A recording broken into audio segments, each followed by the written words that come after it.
Hi, thanks for joining me today. Thank you for being here. Thank you for subscribing and coming back to the channel. And thank you if you're new for visiting.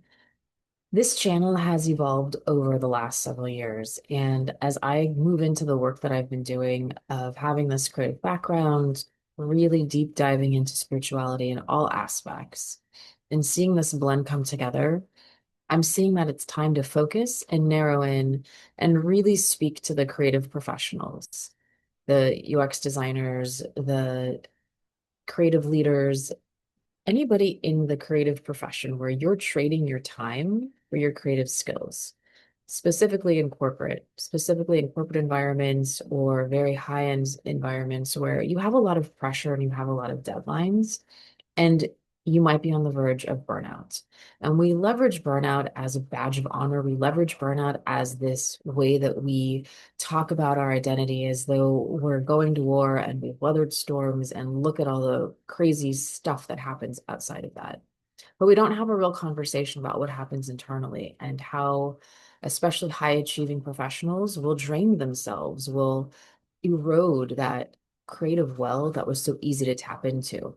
And so this is where spirituality, or just this spiritual essence, this mysticism, other this other essence of life that plays into creativity at such its core, deep philosophical understanding. And these two have to intersect together for us to understand how not to burn out and how to keep replenishing that so that no matter what we do in life and what we want to create, we know how to tap back into ourselves. So over the next coming videos and going forward, I'm really going to hone in on that specific intersection of how to apply this creative genius that you have and keeping that integrity so that you never burn out.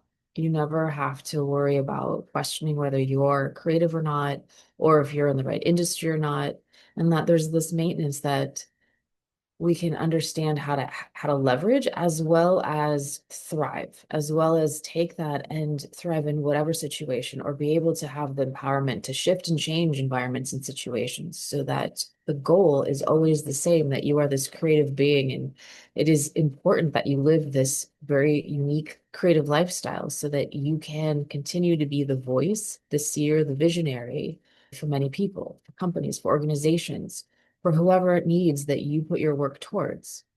And so creative wisdom becomes that intersection between those two things of taking all the knowledge that I've had in 25 years of working in a very intense, deadline driven, pressure oriented hustle culture environment, and how I had to go replenish spiritually, plus all of the studying and the knowledge and the research that I've done of just these two blending so perfectly together. So I hope that you'll continue to join me, that you'll continue on this journey with me, that you'll learn, that this might even inspire you if you identify as a creative. But we're going to pivot the conversation. We're going to focus in and we're going to narrow in on how to make sure that we maintain and we really engage with ourselves in our spiritual well. We tap into the essence of life and we focus it in. We leverage our intuition and we focus it in on the work that we want to do. We use intuitive intelligence for business strategy, but for some reason we can't talk about it. We develop things that are intuitively designed, and yet we can't talk about intuition in the context of the work that we do. It's too woo-woo. We can't talk about burnout because we look like we're a failure if we talk about being less than, being less organized, or not being able to maintain this cadence and this flow that's dictated into a system that was designed just to squeeze out the creativity within each person. And there's nothing wrong with the system. The system isn't broken. It is designed exactly the way it's supposed to be. And I just want to put a rattle call sign up that says we don't have to do this anymore. And there's another way out. There's another way to go about making sure that you're protecting your creative essence, which is your biggest asset when you put yourself out in the marketplace. So when we start exchanging more than what is agreed upon in that transaction of when you work for a company and you pull more out and you put more pieces of your soul that you shouldn't be, you deplete yourself, especially if you don't know how to put the reserves back in. And it's more than just taking some walks, breathing exercises, meditating, and journaling. There's a lot more to it than that. There's this way that we want to tap into the essence of life because This is what you do in projects. You take something as abstract as a creative brief, a document, business requirements, tech presentation slides, the spaghetti factory of all these things that need to happen. And you're supposed to magically put that together and create something beautiful, create something that has oohs and ahs in it. And so that requires a certain level of replenishing and nurturing that like inner child creative soul so that you have a plethora of ideas. You are always the sought after creative. You're the one that people want to go to because your work doesn't look flat. There's a pulse to it. There's a way in which it moves instead of it just being technically solid. So I am so excited for this next chapter, this next era of what we're going to be able to create together and really deep dive in so that we're really finding ways to solve burnout, to solve it so that it's not an issue anymore, and that we're really catapulting ourselves into new creative endeavors. Because the people that are going to be in those positions that are going to get to lead these big creative endeavors with all the technology and all that's happening and all the change are the ones that know how to maintain, the ones that know how to balance everything together and still keep moving forward, that are self-governed and self-led so that they know where their boundaries are. They know how to set certain parameters and they know how to pivot, how to be flexible, how to move, how to inquire, how to contemplate, how to be this like all encapsulated powerhouse of a creative and move with everything that's happening.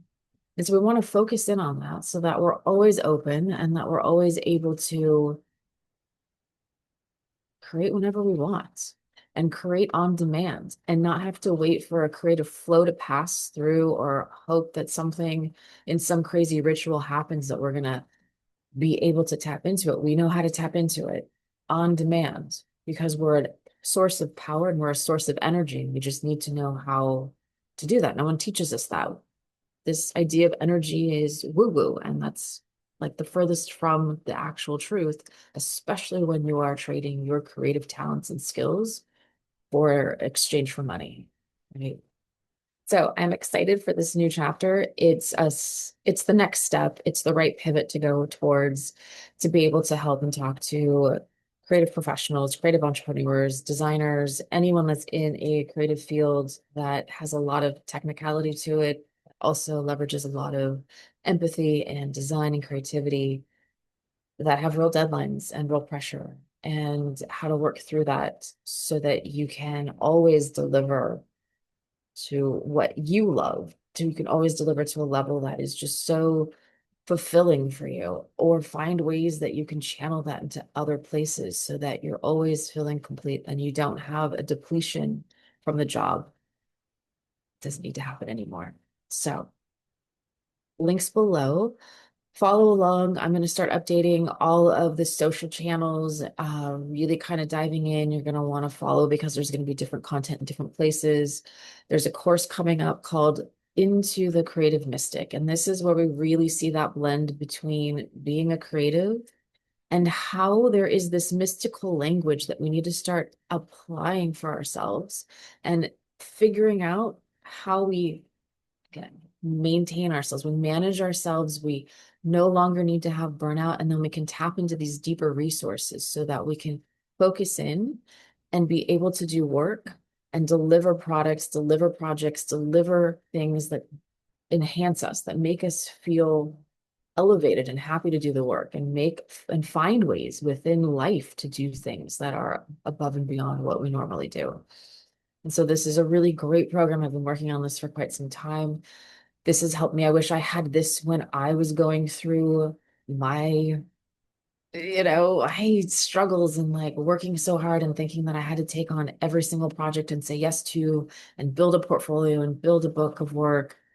And it worked, but I paid a heavy price for that. I paid debt for that of having to step back and recover and replenish myself so that I could do it again and just kind of getting to this place where the work became mediocre and it wasn't quite hitting the same mark. And so this is really an assortment of work that takes you through a process that helps identify and self-reflect so that you can come back to this if you ever feel stuck, if you ever feel that you're in this place again. This is where we remember who we are as creatives. the value that we have in society, the purpose of the voice and the creativity and the things that we see and the perspective that we have to offer. And so sometimes we just have to rewire our thinking and rewire the way culture and company cultures have applied things to us. And we re-engage back within our natural cycles and within ourselves. And we stop designing in survival mode and we start thriving in creator mode.